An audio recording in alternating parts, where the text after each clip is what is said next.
Johnny master కేసులో మరో twist చోటు చేసుకుంది. జానీ మాస్టర్ భార్యపై కేసు నమోదుకు పోలీసులు సిద్ధం చేశారు.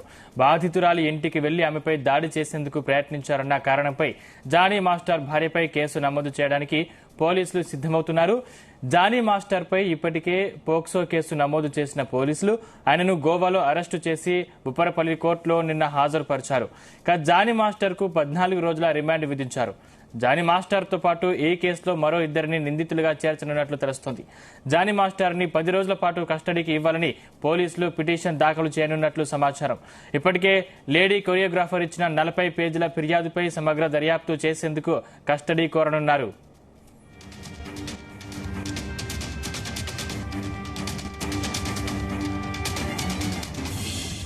రైట్, ఇదే అంశానికి సంబంధించిన మరిన్ని పూర్తి డీటెయిల్స్ మా క్రైమ్ బ్యూరో చీఫ్ రవితేజ అందిస్తారు. రవితేజ, జానీ మాస్టర్ అత్యాచారానికి పాల్పడ్డాడనేది నిన్న పోలీసులు ఆ రిపోర్ట్ ని కోర్టులో ప్రొడ్యూస్ చేసిన తర్వాత ఎవరెవరు సహకరించారు దీంట్లో అనే దానిపై కూడా ఇప్పుడు పోలీసులు దృష్టి పెట్టారు.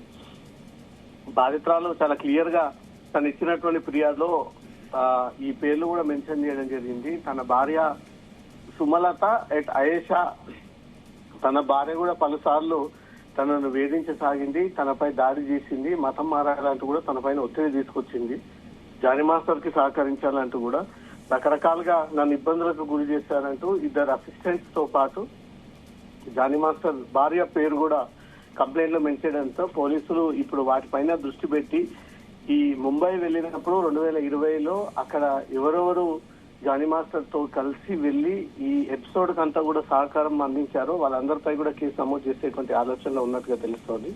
జానీ మాస్టర్ భార్య సుమలతపై కూడా కేసు నమోదుకు నార్సింగి పోలీసులు రంగం సిద్ధం చేసుకున్నట్టుగా తెలుస్తోంది.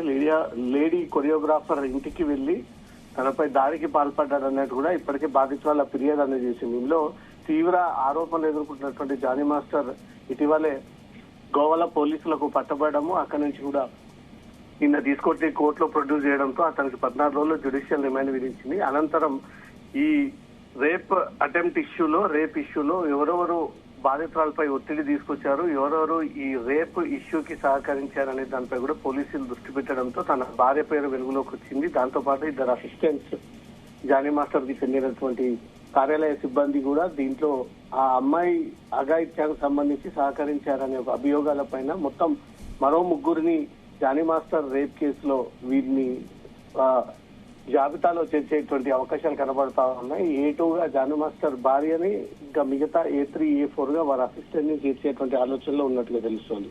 జానీ మాస్టర్ లేనప్పుడు తన భార్య సుమలత బాధితురాల ఇంటికి అనేక సార్లు విజిట్ చేసి తనపై భౌతిక దాడులకు పాల్పడింది, నన్ను బెదిరించింది, మతం మార్చాలనే ఒక విషయంలో అనే ఒక ప్రస్తావన కూడా కంప్లైంట్ లో తీసుకొచ్చింది. కాబట్టి జానీ మాస్టర్ భార్యపై కూడా నార్సింగి పోలీసులు కేసు నమోదు చేసేటువంటి ఆలోచనలో ఉన్నట్టుగా తెలుస్తోంది. రవితేజ, అంటే జానీ మాస్టర్ భార్యతో పాటు మరో ఇద్దరిని నిందితులుగా చేర్చినట్టు తెలుస్తోంది. అంటే వారెవరు, ఎందుకు వారి మీద కేసు నమోదు చేస్తున్నారు, అంటే ఈ విషయంలో వారి ప్రమేయం ఎంత మేరకు ఉంది? బాధితులు ఇచ్చినటువంటి ఫిర్యాదులో 2020లో ముంబై షూటింగ్ పర్పస్ వెళ్ళినప్పుడు తనతో పాటు ఇద్దరు అసిస్టెంట్స్ ఈ కోఆర్డినేట్ చేశారు. దాంట్లో ఒకరు ఫ్లైట్ టికెట్స్ వేయగా ఒకరు ఫోన్ చేసి మాస్టర్ ముంబై వెళ్దామన్న ఇన్ఫర్మేషన్ షేర్ చేయడము, అక్కడికి వెళ్ళిన తర్వాత హోటల్లో రూమ్స్ బుక్ చేయడము, వీరిద్దరిని ఇబ్బంది కలగకుండా వారిద్దరు కూడా అసిస్టెంట్స్ కొద్ది గంటల పాటు వీళ్ళ హోటల్ నుంచి దూరంగా వెళ్లిపోవడం చూస్తూ ఉంటాయి. ఇదంతా కూడా ప్రీ ప్లాన్ ప్రకారంగానే ఇద్దరు అసిస్టెంట్స్ కూడా జానీ మాస్టర్ కి సహకరించేందుకే ఈ అమ్మాయిని ముంబైకి తీసుకొచ్చారనే ఒక అనుమానాలు కూడా వ్యక్తం అవుతా ఉన్నాయి. ఈ విషయం బాధితురాలు కూడా నిన్న కంప్లైంట్ లో మెన్షన్ చేయడము, నిన్న కన్ఫెషన్ రిపోర్ట్ లో కూడా జానీ మాస్టర్ ఈ విషయాన్ని ఒప్పుకోవడం, అక్కడ జరిగినటువంటి ఎపిసోడ్ లో రేప్ జరిగింది అనేది కూడా పోలీసులు బలంగా భావిస్తా ఉన్నారు. దానికి సహకరించినటువంటి ఇద్దరు అసిస్టెంట్స్, దాంతో పాటు ఈ బాధితురాల్ని అనేక సార్లు బెదిరింపులకు పాల్పడి ఒత్తిడి చేసి మతం మారాలంటూ కూడా తన భార్య వేధింపసాగింది అనే దానిపై కూడా బాధితురాలు ఇచ్చినటువంటి వాటిపైన దృష్టి పెట్టి నార్సింగి పోలీసులు మరో కొత్తగా 3 నిందితులని ఈ నిందితుల జాబితాలో చేర్చి వాళ్ళ 3 కూడా నోటీసులు అందజేసి వాళ్ళ స్టేట్మెంట్ తీసుకునేటువంటి ఆలోచనలో ఉన్నట్టుగా తెలుస్తోంది.